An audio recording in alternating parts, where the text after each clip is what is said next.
Hallo, mein Name ist Patrick Derfe, ich bin Multimedia Teamleader und heute erkläre ich euch, wie man auf einer stehenden Welle surft.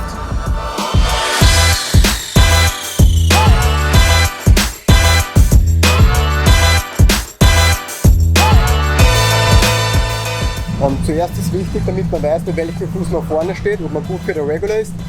Da gibt es zwei Möglichkeiten. Man steht hinter einer Person, schubst die, mit dem Fuß, mit dem man sich zuerst da vorne abstützt, mit dem steht man vorne. Eine weitere Möglichkeit ist, man geht Stufen rauf und mit dem Fuß, mit dem man auf die erste Stufe steigt, das ist dann der vordere Fuß. Und so weiß man, ob man gut für der Regular ist und folglich weiß man, auf welcher Seite man einsteigen muss. Von der Position am Brett, im hinteren Fuß, den man so weit hinten haben, wie es geht. Und so steht man genau, wo der Hintern findet und kann den besten Druck auf die Blumen ausüben. Der hintere Fuß ist gerade, der vordere ist ein bisschen geneigt, der in der Mitte vom Brett, das variiert individuell, weil da hinten vorne, das findet man selbst nicht raus, mit ein-, zweimal surfen. Der vordere Fuß leicht geneigt, der hintere gerade, der vordere deshalb geneigt, damit man ein bisschen Rotation in der Hüfte hat, den Backside-Turn leichter einleiten kann und sich nicht selber in der Hüfte sperrt.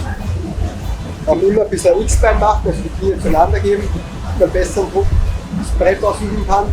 Wenn immer den Fuß, den es mehr belastet, in die Richtung geht. Wenn du Druck am hinteren Fuß hast, kommst du auf die Welle rauf, wenn du den vorderen Fuß belastest, kommst du bei der Welle nach unten.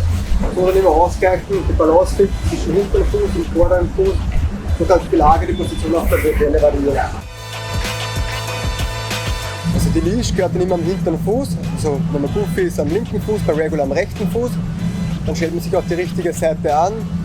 Es ist zu Beginn leichter, wenn man die Welle immer im Blickwinkel hat. Also wenn man Regular ist, steigt man auf der linken Seite ein, der Goofy auf der rechten Seite. Und dann setzt man sich hin, haltet das Brett, platziert beide Füße auf dem Brett. Sobald die beiden Füße am Brett sind, das Brett loslassen und Körpergewicht auf das Brett ausüben, damit das Brett nicht zurückgespielt wird. Dann aufstehen, dass das ganze Körpergewicht am Brett ist und dann vor die Welle in die Traverse ziehen und hier mal die Balance finden. Und dann immer noch mit der vorderen Hand am Beckenrand anhalten, damit man einfach noch ein bisschen am Puffer hat zum Ausgleich. Wenn man stürzt, ist wichtig, dass man sich sofort den Kopf schützt, also immer gleich beide Hände vor den Kopf geben. Wenn es möglich ist, flach nach hinten fallen, dann hinten immer gleich das Brett schnappen und im Beckenbereich verlassen, weil schon die nächste Person kommen könnte. Die ersten Turns machst du dann mit einer Rotation in den Oberkörper, also immer den Oberkörper drehen. Das Brett folgt dann immer in den Oberkörper. Wenn man dann oben steht, den Oberkörper dreht, gleitet man rüber, zurückdrehen, gleitet man rüber. Zu Beginn ist es ein bisschen statisch, da ist eher ein Gleiten, kein Surfen. Und umso schneller man wird, umso schräger wird das Brett und dann setzt die Rails mehr ein und dann wird schon mehr Rail-to-Rail-Surfen. Und umso schneller du wirst, umso schräger wird das Board und später fast wirklich Rail-to-Rail. Und dann machst du schon aggressive Turns und bist agiler und schneller. Ja. Man sagt immer so ein reingelegter Achter. Am Beckenrand ist man oben auf der Welle, in der Mitte fast runter und am Beckenrand wieder rauf. Also da ist immer so Schlingen fahren. Und die Geschwindigkeit von oben von der Welle mitnehmen, nach runter, wieder rauf und runter, eben so Achter sozusagen.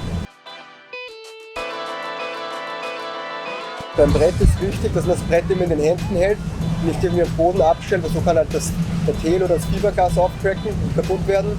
Auch immer die Leash am Brett halten und in der Hand halten, damit sich am Boden hängt oder andere Leute drauffallen oder drüber stolpern. Und immer beim Beckenrand so einen Meter Abstand halten, wenn einer stürzt und das Brett rausschießt, dass das Brett halt dich nicht trifft oder dein eigenes Brett. Wenn man surft und irgendwie einen guten Trick macht oder einen super Turn macht und Leute klopfen aufs Board, heißt das Respekt oder gut gemacht. Aber es kann auch das Gegenteil bedeuten, wenn man halt sehr lange surft und eintönig surft, dann klopfen die Leute, heißt es, man surft zu lange, zurück oder aussteigen bitte. Und man sagt halt, man soll 4, 5 Turns machen und dann einen Trick versuchen oder dann auf seinen eigenen Level auf die Grenzen gehen, damit ein guter Wechsel ist, damit man nicht zu lange surft und den anderen die Zeit stillt. Man kann auch eine Partywave machen, also ist man zu zweit auf der Welle zum Beispiel.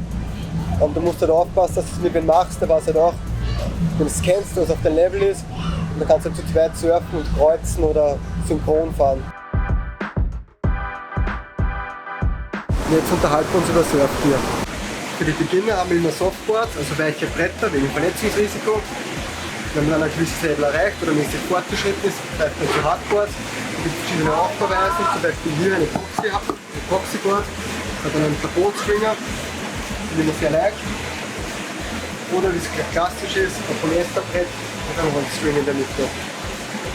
Dann was braucht man noch alles zum Surfen? Man braucht Finnen. Auf der Flusswelle hat man meistens ein Finnen-Setup, ein Thruster mit 2 größeren Seitfinnen und einer kleineren Mittelfinne in der Mitte. Damit man einen Grip am Brett hat, gibt es Wachs. Je nach Wassertemperatur wählt man das Wachs aus. Oder es gibt auch noch die Frontpad, wie man hier sieht. Oder die Hexagon Traction Pad. Und den hinteren Fuß und Tailpad hinten noch. Wir brauchen auch eine Leash, weil ohne die Leash wird das Wasser bei uns in der Weißwasserwalze hängen bleiben. Wenn das Brett einmal kaputt wird, gibt es verschiedene Repair-Materialien, Epox oder Polyesterharz oder für schnelle Reparaturen, einfach das Dunkel. So, und jetzt schauen wir noch im Plutometer Shop in die SS rüber. Ja, da sind wir schon im Surf Corner. Ihr seht schon Surfbretter.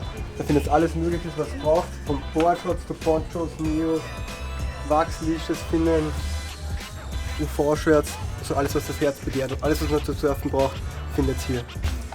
Je nach Außentemperatur und Wassertemperatur benötigt man den richtigen Neo. Zum Beispiel hier sehen wir einen 3-2er. 3-2 heißt, sie haben auch immer am Ärmeln. 3 mm dicker beim Rumpf und 2 mm dicker bei den Extremitäten. Der hat auch einen Frontzip. Dann haben wir hier noch einen Shorty. Wie man sieht, kurze Arme, kurze Beine und der hat auch einen Backzip.